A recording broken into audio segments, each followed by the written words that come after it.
First of all, I congratulate Ejaz Sahab and their team not for organize this expo, dare to organize this expo, because in our society very less people who daring to do something innovative in the society. So in this regard, I congratulate Ejaz Sahab and their team to organize this such a excellent expo, which is provides a good platform for both talented youth as well as businessmen.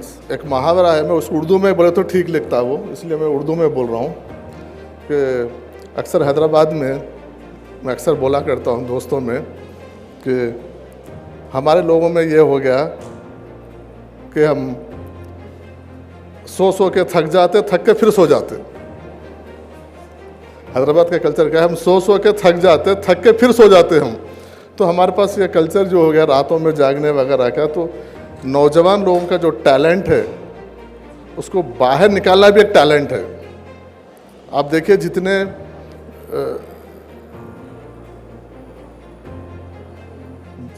Countries है जैसे Japan, China, Korea, ये countries छोटे छोटे countries है, लेकिन जो आज economy में जो एडवांस है उसका रीज़न ये है कि उनके जो सोसाइटी का जो टैलेंट है, यंगस्टर्स का जो टैलेंट है, उसको बाहर निकालने का उनके पास टैलेंट है। हम क्या करते हैं कि हमारे पास जो माइंड में है ना, वो हमारे आने वाली जनरेशन को थोपने की कोशिश करते हैं। वो लोग जो करते हैं उनकी जो माइंड में है ना, उसको बाहर निकाल के कुछ क्रिएट करने की कोशिश करते हैं। बिटवीन फ़र्क डिफरेंस बिटवीन वहीं पर है। तो ये एक्सपो डेफिनेटली सोसाइटी के यंगस्टर्स के लिए, स्पेशली स्टूडेंट्स के लिए एक मोटिवेशन का काम करेगा, मैं समझता हूँ, क्योंकि इससे लोग आएंगे, सीखेंगे। अभी मैं बता रहा था कि बहुत सारे लोग ऐसे मैं खुद भी नहीं सुना हूँ, क्योंकि मैं हैदराबाद में रहता हूँ, लेकिन मैं खुद भी ऐसे कंपनी से जो हमारे रियल्टर कंपनीज है यहाँ पर, मैं उनके स्टॉल्स देखा हूँ, तो मुझे खुद पहली बार ऐसा लगा कि ये लोग हमारे हैदराबाद में इतने बड़े रियल इस्टेट बिजनेस और अलग अलग इंडस्ट्री में हमारे लोग हैं, लेकिन ये लोग बाहर आ नहीं रहे क्योंकि इनको प्लेटफॉर्म नहीं मिल रहा है इनको अपने आप को प्रूव करने का या अपने आप को बताने का। तो मैं समझता हूँ ये फर्स्ट हैदराबाद बिजनेस एक्सपो उनके लिए सही प्लेटफॉर्म, जैसा अभी एजाज साहब भी बता रहे थे कि इसमें कॉलेजेस के लोग हैं, इंस्टीट्यूशंस के लोग हैं, टेक्निकल स्पेशली टेक्निकल इंस्टीट्यूशंस के लोग हैं, स्किल डेवलपमेंट के लोग हैं, वहाँ पर यहाँ पर आएँ, देखें, सीखें।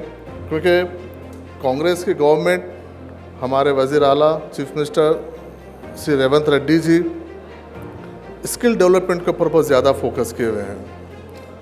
अल्हम्दुलिल्लाह तेलंगाना में भी स्किल यूनिवर्सिटी भी आने वाली है, क्योंकि हमको टेक्निकल एजुकेशन और स्किल डेवलपमेंट की बहुत ज़रूरत है। हमारे पास जो सिलेबस होता है वो थोपा जा रहा है, बस हमको फीड किया जा रहा है। जब क्या फीड करने से क्या बच्चा टैलेंट में जो होता है वो उसका जो रियल टैलेंट है वो बाहर नहीं आता है।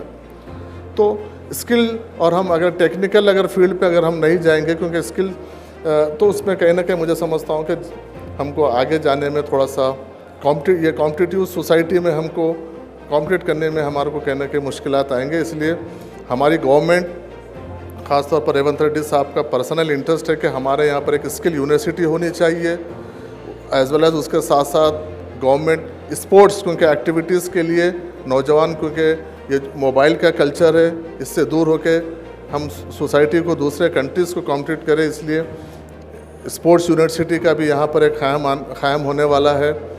तो हुकूमत इस टाइप के, तेलंगाना गवर्नमेंट इस टाइप के एक्टिविटीज़ को, जो चाहे रियल्टर हो, इंडस्ट्रीज़ हो, इंफ्रास्ट्रक्चर हो, इसमें हुकूमत ज़्यादा से ज़्यादा इनकरेज कर रही है। इसमें आप जैसे नौजवानों को आगे आने की ज़रूरत है।